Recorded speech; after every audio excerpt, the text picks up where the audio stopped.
नमस्कार मेरे प्यारे साथियों, मैं आप सभी का स्वागत करता हूं आपके अपने YouTube channel SSC solutions with Anuj. जैसा कि आप सभी जानते हैं सेकंड शिफ्ट भी हमारी कंप्लीट हो चुकी है, तो उसके क्वेश्चंस डिस्कस करेंगे। सबसे पहले क्वेश्चन पूछा गया था, किस नदी को बिहार का शोक कहा जाता है? तो सोरो ऑफ बिहार की अगर हम बात करें तो वो कहा जाता है कोसी रिवर को। किसको कहा जाता है? कोसी रिवर को सोरो ऑफ बिहार कहा जाता है। कोसी नदी गंगा की सबसे बड़ी सहायक नदियों में से एक है। एक चीज़ यहाँ भी पता लगी, जो कोसी रिवर है वो किसकी ट्रिब्यूटरी है? गंगा रिवर की। इसकी कुछ मुख्य धाराएं तिब्बत में नेपाल की सीमाओं से आगे बढ़ती हैं और बिहार में प्रवेश करती हैं, और बिहार में यह नदी भयंकर बाढ़ लाने और बार बार दिशा परिवर्तन के लिए कुख्यात रही है, जिसके कारण बिहार को काफ़ी क्षति उठानी पड़ती है। इसके चलते कोसी नदी को बिहार की शोक नदी कहा जाता है। अगर हम बात करें बंगाल का दुख दामोदर रिवर, उड़ीसा का दुख महानदी रिवर और आसाम का दुख ब्रह्मपुत्रा रिवर, ये भी आप याद रखिएगा, आने वाली शिफ्टों में इनमें से क्वेश्चन बन सकता है। ठीक है। उसके बाद अगला क्वेश्चन आता है हमारा, भारतीय संविधान का अनुच्छेद 79 निम्नलिखित में से किसके बारे में है? तो ये आर्टिकल मैं अपनी हर वीडियो में बताता हूँ। देखो, मैंने याद करने की ट्रिक बताई थी सरला। ठीक है। स से हो जाएगा संसद जो कि आर्टिकल 79, आर से हो जाएगा राज्यसभा आर्टिकल 80 और ला से हो जाएगा लोकसभा आर्टिकल 81। ठीक है, ये हमने याद रखना है। अगर हम बात करें संसद की, तो संसद में क्या होता है? आपका जो संसद है उसमें क्या होती हैं? आपके पास तीन चीज़ें होती हैं। एक आपका क्या होता है? प्रेसिडेंट होता है, जिसको हम हिंदी में क्या बोलते हैं? राष्ट्रपति बोलते हैं। एक हमारी राज्यसभा होती है और एक हमारी क्या होती है? एक हमारी लोकसभा होती है। अगर हम बात करें प्रेसिडेंट की एज की, तो चुनाव के लिए प्रेसिडेंट की एज 35 साल होनी चाहिए, राज्यसभा की एज 30 साल होनी चाहिए और लोकसभा की एज हमारी 25 साल होनी चाहिए। ठीक है, ये हमने याद रखना है और आर्टिकल हमने देख लिए। उसके बाद आता है संसद का प्रावधान, अनुच्छेद 79। अनुच्छेद 79 में यह प्रावधान है कि संघ के लिए एक संसद होगी जिसमें राष्ट्रपति, 2 सदन होंगे जिन्हें राज्यों की परिषद राज्यसभा और उच्च सदन मतलब अपर हाउस ऑफ पार्लियामेंट और लोकसभा मतलब निचला सदन लोअर हाउस ऑफ पार्लियामेंट के रूप में जाना जाएगा। ये सब इसके बारे में इम्पोर्टेंट है। उसके बाद देख लेते हैं लोकसभा और राज्यसभा के चुनाव 81 और 80, ये हमने देख ही लिया है। उसके बाद अगला क्वेश्चन है, भारत के मुख्य आर्थिक सलाहकार कौन है? तो 2024 में जो भारत के मुख्य आर्थिक सलाहकार हैं वो हैं वी अनंत नागेश्वरन। कौन है? वी अनंत नागेश्वरन। भारत सरकार ने डॉक्टर वेंकटरम अनंत नागेश्वरन को जनवरी 2022 में अपना मुख्य आर्थिक सलाहकार नियुक्त किया है। भारत सरकार में मुख्य आर्थिक सलाहकार CEA के रूप में जाना जाने वाला एक पद है। ठीक है। उसके बाद अगला क्वेश्चन आया था, अमरमेल वैली को डैश नृत्य रूप के लिए शास्त्रीय नर्तकी के रूप में बताया गया है। तो अमरमेल वैली जो है वो हमारी भारतनाट्यम से संबंधित है। सबसे पहले भारतनाट्यम तमिलनाडु से संबंधित है। ठीक है, भारतनाट्यम किससे संबंधित है? तमिलनाडु में से। और इसके कुछ इंपॉर्टेंट हो जाएंगे आपके टी बाला सरस्वती। कौन हो जाएंगे? टी बाला सरस्वती।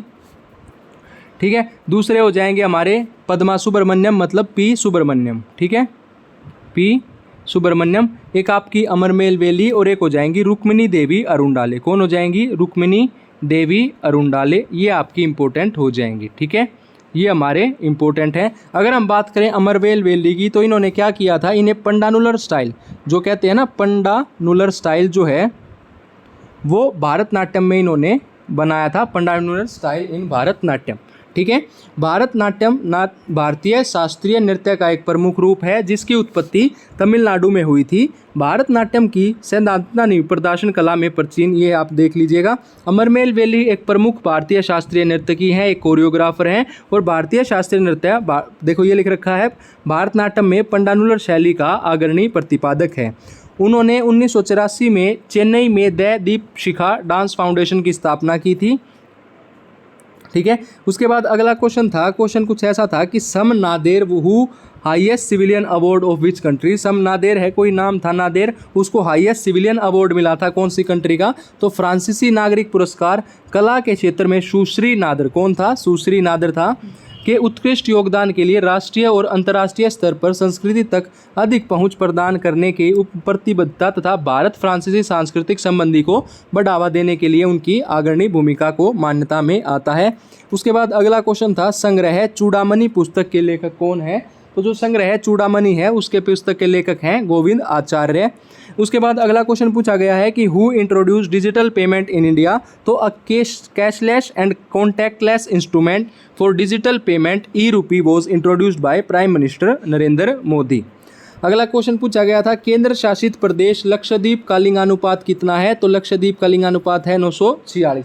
अगर हम बात करें सबसे ज़्यादा किस में है, स्टेट की अगर बात की जाए तो ये हमारा केरला में है 1084 के आसपास। अगर हम बात करें हरियाणा की तो हरियाणा में सबसे कम है। कौन सी स्टेट में सबसे कम है, हरियाणा में सबसे कम है।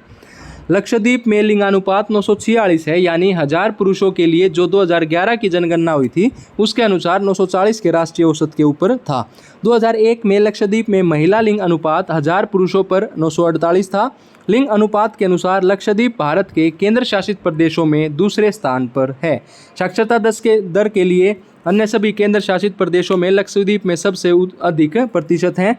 उसके बाद एक क्वेश्चन पूछा गया था हमारा कि जो पाल वंश है कौन सा शासक कन्नौज पर अधिकार कर लिया था, तो पाल वंश के धर्मपाल ने कन्नौज वंश पर अधिकार कर लिया था। अगर हम बात करें धर्मपाल की तो इसने क्या किया था, ये पाल वंश से संबंधित था, पाला डायनेस्टी से, और इसने विक्रमशिला यूनिवर्सिटी की स्थापना की थी। किसकी, विक्रमशिला यूनिवर्सिटी, और एक नालंदा यूनिवर्सिटी थी, उन दोनों यूनिवर्सिटी की इसने स्थापना की थी। उसने कन्नौज, बिहार, बंगाल को अपने अधीन कर लिया था। ठीक है। अगर हम बात करें प्रतिहारों को पराजित करने के बाद वह उत्तरी भारत का स्वामी बन गया। उसने विक्रमशिला विश्वविद्यालय की स्थापना की। कई मठों ने नालंदा विश्वविद्यालय को भी जीर्णोद्धार किया। वो एक दृढ़ बौद्ध थे। पाल वंश का स्थापन किसने किया था, गोपाल ने किया था। और पाल वंश का अंतिम शासक कौन था, वो था आपका खगोविंदा पाल था। ठीक है। उसके बाद अगला क्वेश्चन था when was ultimate kho kho started, तो अल्टीमेट खो खो जो है वो नया संस्करण शुरू किया गया था 2022 में। अल्टीमेट खो खो 2022 में शुरू होने वाली एक भारतीय फ्रेंचाइजी आधारित खो खो लीग है।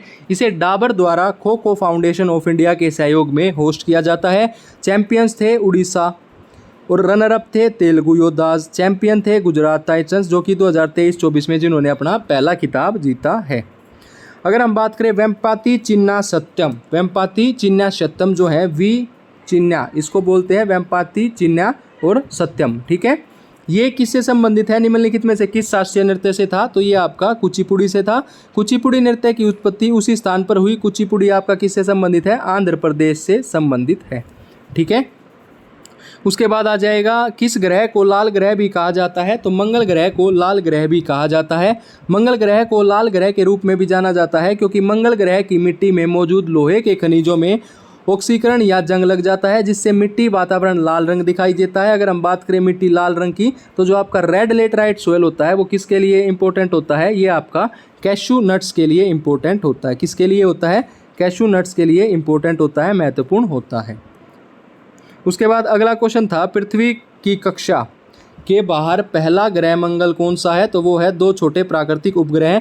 भारत की जनगणना 2011 मतलब स्वतंत्रता के बाद राष्ट्रीय जनगणना थी, तो ये आपकी इंडिपेंडेंस के बाद 7वीं जनगणना थी। अगर हम बात करें लॉर्ड मायो की तो जनगणना 2011 देश की 1872 से 15वीं जनगणना और आज़ादी के बाद 7वीं है। देखो 1872 में जो एक इरेगुलर सेंसस शुरू किया था, इरेगुलर, वो किसने किया था, लॉर्ड मायो ने किया था। लॉर्ड मायो ने क्या की, एक माया की, उसने इरेगुलर सेंसस किया।